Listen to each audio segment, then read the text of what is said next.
की हमारी वीडियो है final account hidden adjustment part 2। इसके पहले पार्ट 1 में हमने कुछ हिडन एडजस्टमेंट देखे हैं।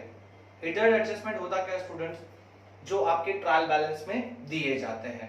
ठीक है, आज जो हम हिडन एडजस्टमेंट देखने वाले हैं उसमें से पहला है rent for 10 month, rent for 10 month and rent for 15 month. अब स्टूडेंट्स होता क्या है 10 मंथ और 15 मंथ? देखो, फाइनेंशियल ईयर स्टूडेंट होता है 12 मंथ का, फाइनेंशियल ईयर होता है आपका 12 मंथ। अगर रेंट आपने 10 मंथ के लिए पे किया तो क्या होगा, 2 मंथ आपको पे करना पड़ेगा। It is called 2 month rent outstanding. क्या कहेंगे, 2 मंथ रेंट आउटस्टैंडिंग। और अगर स्टूडेंट दैट इज आउटस्टैंडिंग यानी पेएबल, क्या है आउटस्टैंडिंग यानी पेएबल, और रेंट फॉर 15 मंथ बराबर है। तो रेंट फॉर 15 मंथ यानी आपने 3 मंथ का रेंट एक्स्ट्रा पे किया, तो हम लोग कह सकते हैं 3 मंथ रेंट रिसीवेबल, मतलब हमने ये पे किया है एडवांस। तो इतना समझ में आ गया। 2 मंथ रेंट 10 मंथ दिया है तो 2 मंथ रेंट आउटस्टैंडिंग पेएबल, और अगर रेंट फॉर 15 मंथ दिया है तो 3 month rent receivable, that is advance. तो स्टूडेंट मैं आपको एक एग्जांपल देता हूं कि किस तरह से इसका कैलकुलेशन हम कर सकते हैं। मान लिया कि रेंट फॉर 10 मंथ कितना है स्टूडेंट, 20,000। कितना है 20,000। तो पहले मैं क्या करूंगा, 20,000 डिवाइडेड बाय 10 मंथ जो आपके ये दिए हुए हैं, तो मुझे मिलेगा 2000 पर मंथ बराबर स्टूडेंट्स ना, जीरो कर 2000।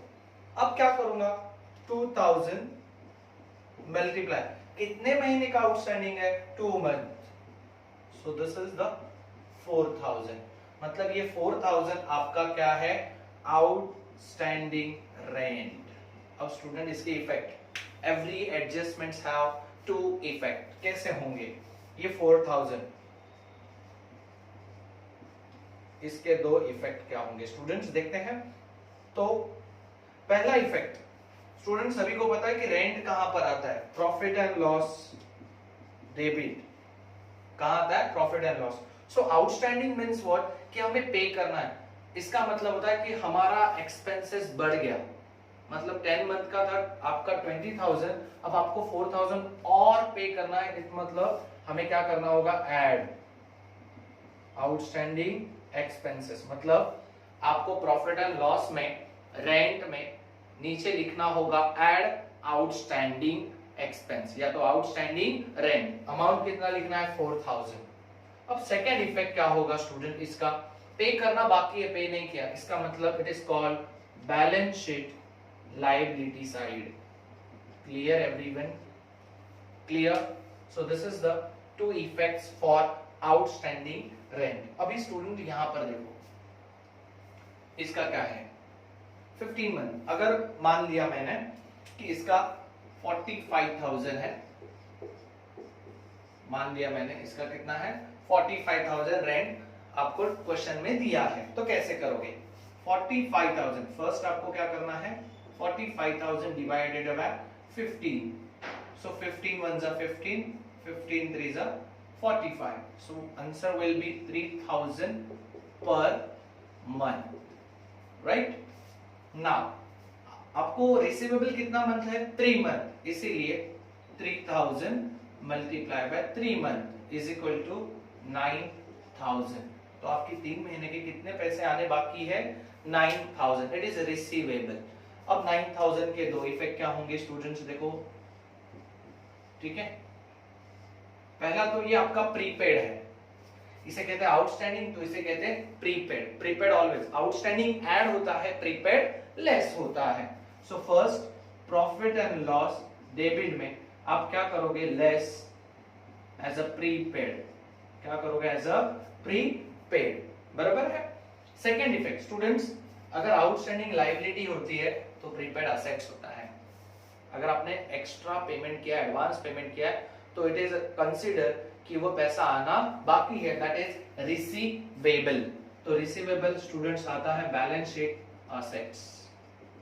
Clear everyone my dear students? तो ये था आउटस्टैंडिंग रेंट, ये है आपका प्रीपेड रेंट। ठीक है, आउटस्टैंडिंग रेंट के ये दो इफेक्ट है, प्रीपेड रेंट के ये दो इफेक्ट है। ठीक है, तो चलिए देखते हैं हमारा next example for hidden adjustment.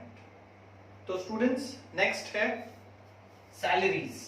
Salaries for 10 month, salaries for 15 month. Same जैसे रेंट था उसी तरह ये दोनों भी है। ठीक है, तो देखते हैं कि सैलरी फॉर 10 मंथ कैसे होगा और सैलरी फॉर 15 मंथ। सेम है आपका salary for 15 month, sorry salary for 10 month मतलब क्या students? Outstanding salary, outstanding salary for 2 month, outstanding salary for 2 month, क्योंकि 10 मंथ की पे की है कंपनी ने, 2 मंथ की सैलरी पे करना बाकी है। और यहां पर क्या है? Salaries for 15 month, salaries for 15 month. तो यहां पर है advance salary paid for 3 month, मतलब यहां पर कंपनी ने स्टूडेंट्स 3 मंथ की सैलरी एडवांस में दी है। दोनों भी अलग अलग है, यहाँ है आउटस्टैंडिंग, यहाँ है एडवांस। ठीक है, सो मान लेते हैं स्टूडेंट्स कि पहले इसका एग्जांपल मैं देता हूं आपको कैलकुलेशन के लिए। मान लेते हैं कि 10 मंथ की सैलरी दी हुई है इन्होंने 10,000। कितनी दी है स्टूडेंट्स? 10,000। ओके, अब 10,000 सैलरी है तो किस तरह से कैलकुलेशन करेंगे? तो देखो students 10,000 for 10 month that is divide by 10, so is equal to 1,000 per month, यानी एक महीने की सैलरी 1000 है। तो स्टूडेंट्स आउटस्टैंडिंग कितना है? 2 मंथ। तो आप क्या करोगे? 1000 multiply by 2 is equal to 2000, यानी 2000 रुपीज क्या है? आउटस्टैंडिंग। अब देखते हैं कि इसके इफेक्ट क्या होंगे। सो 2000, so every adjustment have 2 effects. Okay, तो पहला इफेक्ट, सभी को पता है सैलरी कंपनी पेड करती है तो वो प्रॉफिट एंड लॉस डेबिट में होता है। तो पहला इफेक्ट आपका आएगा प्रॉफिट एंड लॉस डेबिट में। और आउटस्टैंडिंग मतलब सैलरी 2 मंथ की देनी बाकी है, यानी कंपनी का एक्सपेंसेस इंक्रीज हो गया। इंक्रीज यानी हमें ऐड करना होगा, तो ऐड क्या करेंगे हम लोग? Add outstanding salary. स्टूडेंट्स अभी भी 2 मंथ की सैलरी कंपनी ने आउटस्टैंडिंग मतलब देना बाकी है, तो देना बाकी है in the sense balance sheet liability, in the sense balance sheet liability. तो ये है एडजस्टमेंट फॉर आउटस्टैंडिंग सैलरी के दो इफेक्ट्स। नाउ अब देखते हैं कि यहां पर कैसे है। मान लेते हैं कि 30,000 रुपीज दिया है आपके ट्रायल बैलेंस में सैलरी फॉर 15 मंथ। तो कैसे कैलकुलेशन करोगे स्टूडेंट्स? तो पहला आपको करना है 30,000 डिवाइडेड बाय 15 मंथ, यानी 15 1 जा 15, 15 2 जा मतलब 2000 पर मंथ, मतलब 3 मंथ के लिए कितने हो जाएंगे students? 2000 multiply by 3 is equal to 6,000 rupees company ने एडवांस सैलरी पे की है। तो एडवांस सैलरी के इफेक्ट्स देखो स्टूडेंट्स कैसे होंगे 6,000 के लिए। पहली बात, कंपनी सैलरी पेड करती है तो वो कंपनी के लिए एक्सपेंस होता है, ठीक है। तो as per nominal rule debit all expenses and losses, इसीलिए आपका होगा profit and loss debit side. जैसे कि आपने देखा आउटस्टैंडिंग ऐड होता है तो प्रीपेड क्या होता है स्टूडेंट्स? लेस। आउटस्टैंडिंग ऐड होता है, प्रीपेड लेस होता है। तो यहाँ पर आपको क्या करना होगा? लेस प्रीपेड सैलरी, ठीक है। क्या करना होगा? Prepaid salary. स्टूडेंट्स प्रीपेड यानी पैसा अगर समझो एम्प्लॉय छोड़ देगा तो वो पैसा आना बाकी है, तो इसीलिए अगर आउटस्टैंडिंग लायबिलिटी है तो आपका प्रीपेड क्या होता है? असेट्स। स्टूडेंट्स याद रखना आपको कि आउटस्टैंडिंग ऐड होता है, प्रीपेड लेस होता है, आउटस्टैंडिंग लायबिलिटी है और प्रीपेड असेट्स है, ठीक है डियर स्टूडेंट्स। तो हमारा नेक्स्ट ये थे हमारे दो हिडन एडजस्टमेंट, और नेक्स्ट अभी देखते हैं कि थर्ड कौन सा है। तो स्टूडेंट्स हमारा थर्ड एग्जाम्पल है 12% बैंक लोन, 14% बैंक लोन, देखो परसेंटेज डिफरेंट है। और यहाँ पर क्वेश्चन में देखोगे आप, सिंपल है कि यहाँ पर सिर्फ डेट नहीं है और यहाँ पर डेट है, तो दोनों के कैलकुलेशंस कैसे होंगे और उनके इफेक्ट्स क्या होंगे, ठीक है, और अमाउंट कैसे कैलकुलेट होता है स्टूडेंट्स। तो अगर 12% बैंक लोन, 12% बैंक लोन या 14% बैंक लोन आपके ट्रायल बैलेंस के क्रेडिट में दिया है, ट्रायल बैलेंस के अगर क्रेडिट में दिया है तो ये आपकी लायबिलिटी होगी स्टूडेंट्स, ठीक है। तो मान लेते हैं स्टूडेंट्स कि इसका जो अमाउंट दिया है 12% बैंक लोन का, मान लेते हैं कि ₹80,000 दिया है, तो कैसे कैलकुलेट करेंगे, ठीक है। तो पहले तो कैलकुलेशन देखो, 80,000 मल्टीप्लाई बाय 12 डिवाइड बाय 100, 0 कर 0 कर 0 कर, 12 8s are 96 and the remaining 0 carry forward. Okay, so students ये आ गया आपका इंटरेस्ट, मतलब यानी परसेंटेज जो कैलकुलेट होते हैं वो आंसर आपका क्या होता है, इंटरेस्ट। अब इसके इफेक्ट कैसे होंगे स्टूडेंट्स, देखो 9600 के इफेक्ट्स क्या होंगे, ठीक है। दो इफेक्ट्स, पहली बात तो ये आपकी लायबिलिटी में है, मतलब आपका पहला इफेक्ट होगा बैलेंस शीट लायबिलिटी में। आप क्या करोगे स्टूडेंट्स, इंटरेस्ट कभी भी पेएबल होता है, इसीलिए add interest. Second effect, company students की कंपनी ने बैंक लोन लिया था, उसके ऊपर इंटरेस्ट पे करना है, तो ये कंपनी के लिए क्या होता है, loss. So as per nominal rule debit all expenses and losses, इसीलिए सेकेंड इफेक्ट आपका होगा आपके प्रॉफिट एंड लॉस डेबिट में, प्रॉफिट एंड लॉस डेबिट में, ठीक है। क्या होगा आपका, interest on bank loan, simple dear students. अब देखते हैं स्टूडेंट्स कि 14% बैंक लोन के लिए कैसे कैलकुलेशन करना है, ठीक है। समझो कि amount will be the same, ₹80,000। Okay, now the calculation see, 80,000 multiply by 14 divide by 100 multiply by, देखो स्टूडेंट डेट दिया है कि आपने बैंक लोन लिया है 1 जनवरी 2020। स्टूडेंट्स मैंने इसके पहले वाले लेक्चर में आपको डेट्स का कैलकुलेशन बताया, अगर 1 जनवरी से होगा तो वो 3 मंथ होते हैं, इसलिए 3 divide by 12। Okay, now students calculation देखते हैं, 3 1 ज़ 3, 3 4 ज़ 12, 0 कर 0 कर 0 कर 0 कर, 4 1 ज़ 4, 4 2 ज़ 8, the remaining 2 200, that is 14 multiplied by 2, 28 and the 2 0, the amount will be 2800. Now the effects, 2800 students, ये भी कंपनी के इफेक्ट सेम होंगे, सिर्फ डिफरेंस ये था कि अगर डेट होगा तो कैसे कैलकुलेशन करना है, ठीक है। इफेक्ट दोनों के भी सेम होंगे, ये भी आपका है बैलेंस शीट लायबिलिटी में एज अ इंटरेस्ट ऐड होगा, और second effect profit and loss debit side आपको लिखना होगा इंटरेस्ट ऑन बैंक लोन। तो दोनों के इफेक्ट आपके देखोगे तो दोनों के सेम है, सिर्फ डिफरेंस इतना ही है कि परसेंटेज डिफरेंट है और डेट की वजह से कैलकुलेशन डिफरेंट हो गया। तो ये आपका था third hidden adjustment. Now the fourth hidden adjustment देखते हैं स्टूडेंट। फोर्थ हिडन एडजस्टमेंट है एडवर्टीजमेंट। ये मोस्ट कंफ्यूजिंग एडजस्टमेंट है जो ट्रायल बैलेंस में होता है। देखो पैसे दिया होता है वो ट्रायल बैलेंस में, एडवर्टीजमेंट फॉर 2 और 3 ईयर, या तो 2 साल बोला होगा या तो 3 साल, यहाँ पर कोई प्रॉब्लम नहीं स्टूडेंट्स। लेकिन advertisement for 2 years with effect from 1 अक्टूबर, जब डेट आ जाती है तो स्टूडेंट्स बहुत सारे कंफ्यूज हो जाते हैं।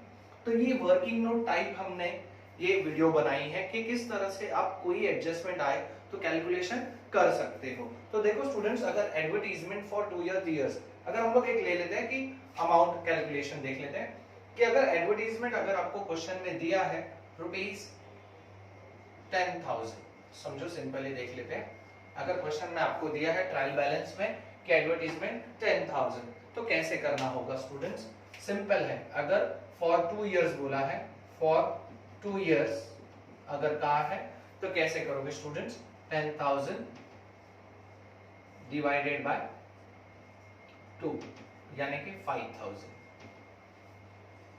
और अगर स्टूडेंट्स फॉर 3 इयर्स का है सो 10,000 डिवाइडेड बाय 3 अगर आप लोग करोगे स्टूडेंट्स तो ये आ जाएगा 3,333 यानी 34 भी ले सकते हैं।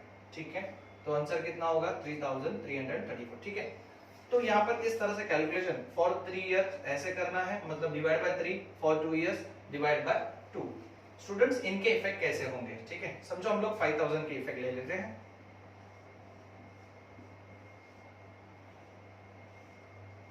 स्टूडेंट्स एडवर्टीजमेंट फॉर 2 ईयर या 3 ईयर दिया, फाइनेंशियल ईयर कितने साल का होता है? 1 साल, यानी हमने 1 साल एक्स्ट्रा पे किया है, यानी हमने 1 साल का एक्स्ट्रा पे किया है, बराबर। अब वो 1 साल का एक्स्ट्रा यानी प्रीपेड, मतलब दोनों भी आपके क्या है? प्रीपेड है। ठीक है, तो कैसे करोगे? ये 5000 को आपको प्रीपेड क्या होता है स्टूडेंट? लेस। प्रीपेड क्या होता है? लेस। तो फर्स्ट इफेक्ट एडवर्टीजमेंट कहां दिया होता है? Profit and loss debit.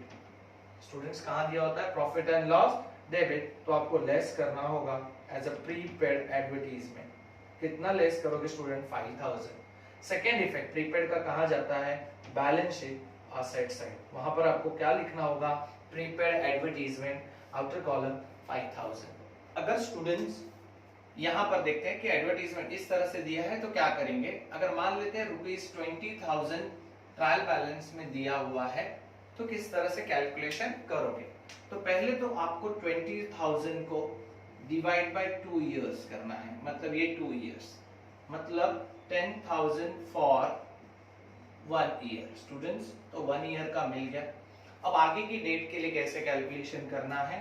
10,000 जो आपका 1 ईयर है, ये कहते हैं कि आपका एडवर्टाइजमेंट स्टार्ट हुआ था 1 अक्टूबर से, सो अक्टूबर टू मार्च स्टूडेंट 6 मंथ, तो 6 divide by 12, 6 1 is 6, 6 2 is 12, 2 1 is 2, 2 5 is 10, then answer will be the 5000। तो स्टूडेंट्स अब आपका प्रीपेड टोटल कितना हुआ? ठीक है, तो आपको जो प्रीपेड टोटल करना है वो है 10,000 प्लस 5,000 इज इक्वल टू 15,000। ये जो अमाउंट आ गई आपकी, टोटल प्रीपेड का अमाउंट कितना है स्टूडेंट्स? 15,000 है, बराबर है। तो ये 15,000 आपको क्या करने होंगे? 2 इफेक्ट इसके मैं आपको बताता हूं स्टूडेंट्स। सिंपल है, याद रखना कि गलती से स्टूडेंट क्या करते हैं, ये 5,000 लेस करते हैं, नहीं, तो ये आपका 1 ईयर का 10,000 और 6 मंथ का 5,000 दोनों प्लस करके 15,000 को आपको इनर कॉलम में लेस करना है। तो यहाँ पर फर्स्ट इफेक्ट है आपका प्रॉफिट एंड लॉस डेबिट में लेस प्रीपेड। स्टूडेंट 15,000 का इफेक्ट आपको लिखना है लेस प्रीपेड, 15,000 इनर कॉलम और आउटर कॉलम में आपका 5,000 आएगा, क्योंकि आपके करंट ईयर का एक्सपेंस कितना है? 5,000। और second effect balance sheet assets में आपको 15,000 आउटर कॉलम में लिखना है। तो इस तरह से है आपका ये advertise. Thank you very much everyone for watching this video. इसी तरह मेरी फाइनल अकाउंट के लिए और भी वीडियोस बनने वाली है, तो वीडियो देखने के लिए सब्सक्राइब करना मत भूलना और बेल आइकॉन जरूर दबाना। Thank you very much.